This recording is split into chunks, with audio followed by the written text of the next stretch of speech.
Mr. Speaker, for the purposes of debate only, I yield the customary 30 minutes to the gentleman from Florida, pending which I'll yield myself such time as I may consume.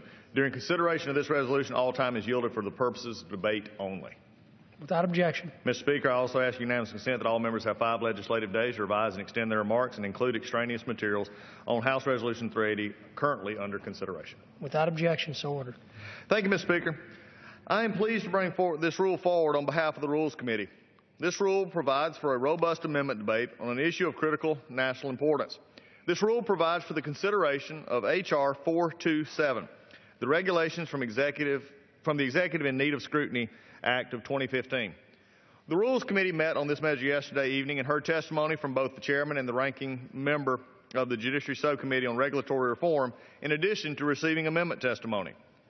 This rule brought forward by the committee is a structured rule. There were 18 amendments total submitted to the Rules Committee. Of those submitted, I am pleased to say that the full House will debate and vote on 10 of those amendments. This legislation also went through regular order in the committee. During the committee markup, 8 amendments were debated and voted on, including one that I offered and that the committee had actually agreed to. This rule provides for 1 hour of general debate, equally divided and controlled by the chair and the ranking member of the Judiciary Committee. I appreciate the hard work of the Judiciary Committee Chairman, Bob Goodlatte, and his full committee and subcommittee staff in bringing forward H.R. 427. I strongly support this rule and the underlying legislation because when we reform our nation's regulatory system, we will jumpstart the engine of our economy. And when our economy gets up and going, our families flourish. What does this administration produce more than 60 of every day? Here's a hint. It's not jobs. The answer lies in the heart of many woes facing small businesses and established industries. What they produce every day is regulations.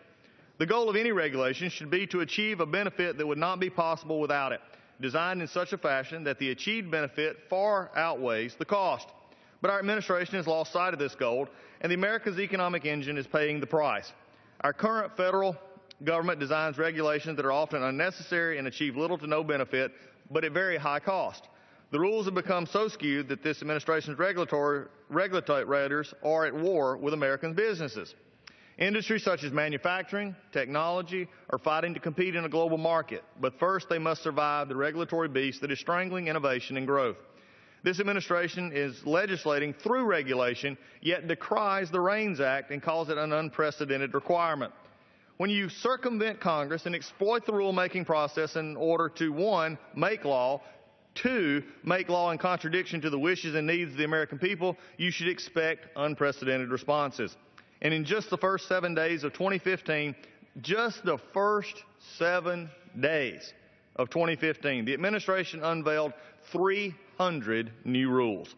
Over the Memorial Day weekend, the administration quietly published the Spring 2015 Unified Agenda of Federal Regulations. What is contained was so disheartening to the American people and so destructive to small business that it didn't go unnoticed.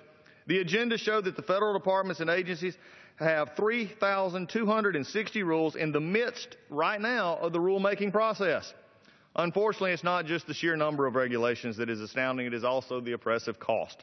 One of these 3,260 rules I mentioned is predicted to be one of the costliest regulations ever put forward, the EPA's National Ozone Standard.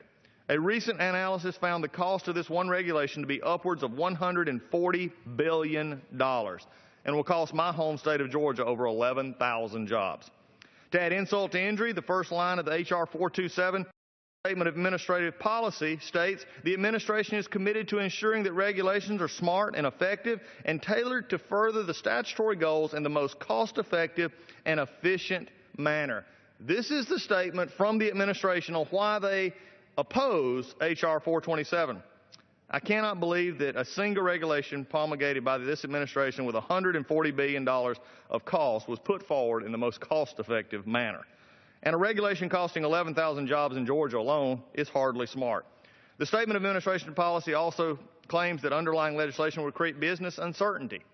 You know, I encourage this administration to use the infamous pen and phone to actually ask businesses what creates uncertainty for them.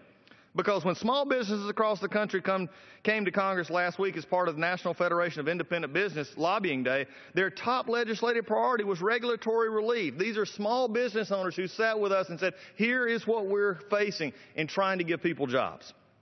The 3,000 plus regulations in the works by this administration creates the uncertainty, not this body's effort to require agencies to submit the most costly regulations to Congress for approval. The underlying bill applies only to regulations with a $100 million impact or greater. The American people do not elect this administration's regulators, or any administration's regulators for that matter. They elect us in this body to represent them. This bill allows us to do so properly. The system is broken. The system has failed the American people. The REINS Act is the first step toward restoring proper order and even sanity to our regulatory framework.